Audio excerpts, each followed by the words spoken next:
السلام علیکم ورحمۃ اللہ وبرکاتہ دوستوں، کیسے مزاج ہیں؟ ٹھیک ہیں؟ آج بہت ہی اہم ویڈیو ایک ہمیشہ کی طرح لے کے آیا ہوں۔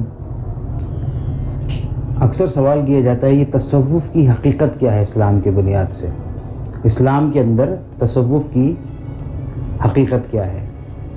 کہیں یہ بعد میں ایجاد کیا یہ کوئی مذہب تو نہیں؟ کیا حضور پاک صلی اللہ علیہ وآلہ وسلم کے دور میں تصوف تھا؟ کیا صحابہ اکرام کے دور میں تصوف کے لفظ کا استعمال ہوا؟ اصل حقیقت کیا ہے تصوف کی؟ آئیے آج اس بارے میں جاننے کی کوشش کرتے ہیں۔ اس ویڈیو کے اندر میں تصوف کی مکمل حقیقت شاید ایک نہیں، دو یا تین حصوں میں اس کو میں بیان کروں گا تاکہ ویڈیوز تھوڑی چھوٹی بنے، ڈیٹیل زیادہ ہے۔ اس کو ہم اولیاء اکرام کے اقوال سے ثابت کریں گے، تصوف کا مختلف بڑے بڑے اکابرین اولیاء اکرام نے اس بارے میں کیا فرمایا، ادھر سے اس بات کو ڈسکس کریں گے۔ اور سب سے زیادہ حوالہ جات لیں گے ہم کشف المحجوب شریف سے، حضور حضرت عثمان علی حجویری حضرت داتا گنج بخش رحمۃ اللہ علیہ کی مشہور صفحہ کتاب تصوف کی انسائکلوپیڈیا، میں ہمیشہ کہتا ہوں اس کو، اور اس کو پڑھیں، شغف ڈالیں، لیکن اس کے لیے پہلے آپ کو تصوف روحانیت کو سمجھنا ہوگا، اسپریچویلٹی کو سمجھنا ہوگا۔ تو اس کے لیے آئیے ایک جانب قدم بڑھاتے ہیں انشاءاللہ۔ سورہ فرقان میں اللہ تعالیٰ فرماتا ہے، خدائے رحمان کے ایسے بندے بھی ہیں جو زمین پر عاجزی سے چلتے ہیں، اور جب ان کے ساتھ کوئی جہالت کی بات کرتے ہیں تو وہ ان کو سلامتی کی دعا دیتے ہیں۔ اس سے ظاہر ہے کہ خدا کی زمین پر اکڑ کر چلنا اور بے علم لوگوں سے خواہ مخواہ جھگڑا کرنا مومن کا شیوا نہیں ہے۔ یہ تو قرآنی آیت ہو گئی کہ اللہ تعالیٰ نے فرمایا کہ اللہ کے کچھ ایسے بندے ہیں جو عاجزی سے چلتے ہیں، تو وہ کس کی طرف اشارہ ہے؟ اولیاء اللہ کی طرف اشارہ ہے، اور یہ تصوف کی ہی جانب لے کے جاتا ہے۔ اور پڑھتے ہیں اور سنتے ہیں۔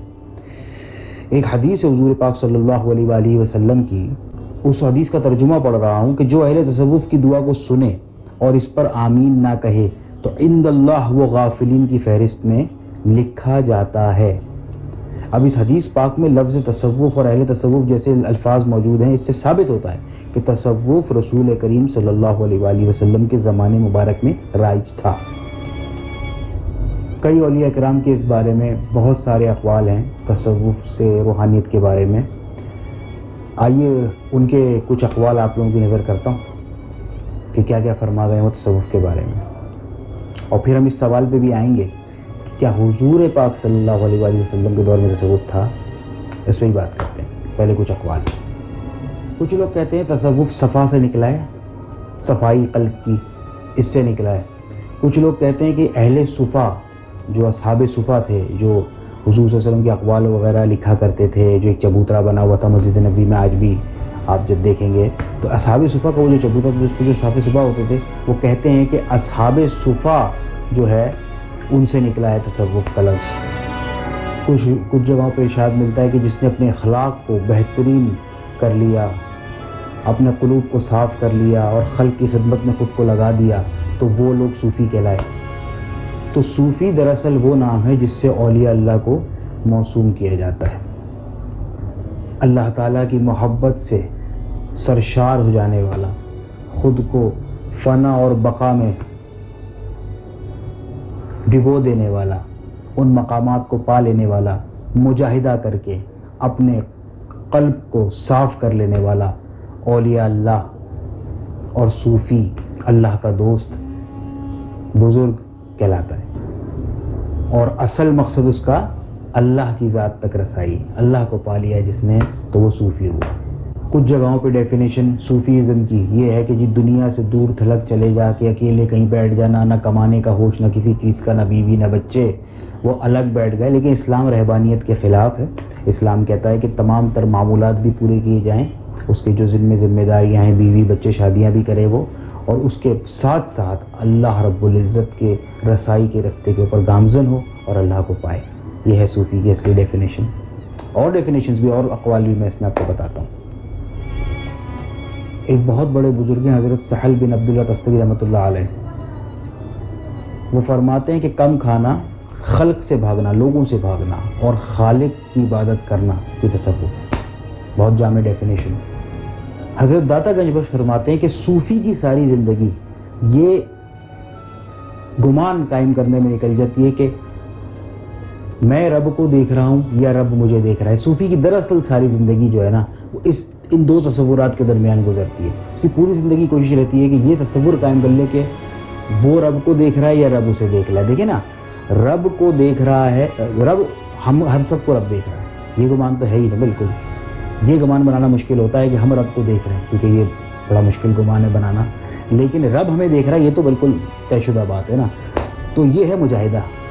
اور جب کوئی رب کو دیکھنے کی آنکھ پا لیتا ہے, مشاہدہ, پھر وہ جلوے جو ہوتے ہیں اس کو رب کی طرف سے خاص ہوتے ہیں. علم لدنی اس کے اندر عطا ہوتا ہے. علم لدنی کیا ہے کہ اللہ کی طرف سے خاص علوم دیے جاتے ہیں صوفیوں کو, اللہ والوں کو اللہ اپنے دوستوں کو عطا فرماتا ہے. تو یہ سب ڈیٹیل کی باتیں یہ آگے جا کے کرتے ہیں, لیکن ابھی بات تصوف پہ خاص ہے.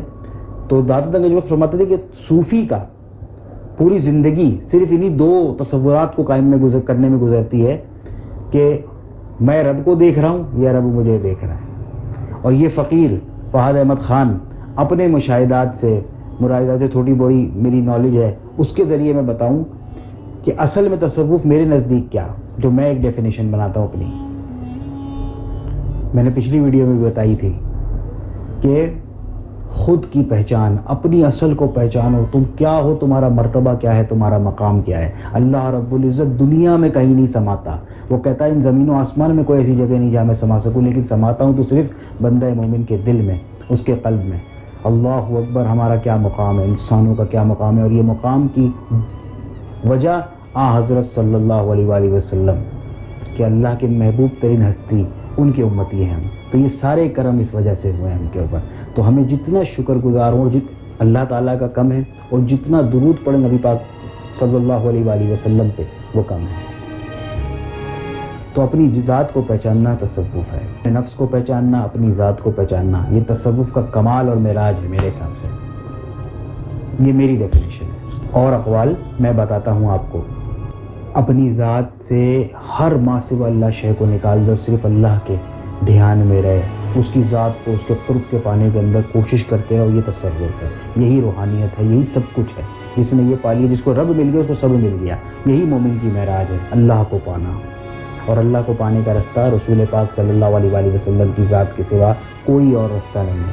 حضور پاک صلی اللہ علیہ وسلم کے قدمین تک پہنچو, وہ اللہ تک پہنچا دیں گے. بار بار بتا چکا ہوں, پھر بتا رہا ہوں. تصوف میں, روحانیت میں اللہ کو پانے کا رستہ صرف رسول پاک صلی اللہ علیہ وسلم کے در سے ملتا ہے. یہ بات ذہن نشین کر لیں. اور جب رب مل جائے گا تو سب مل جائے گا.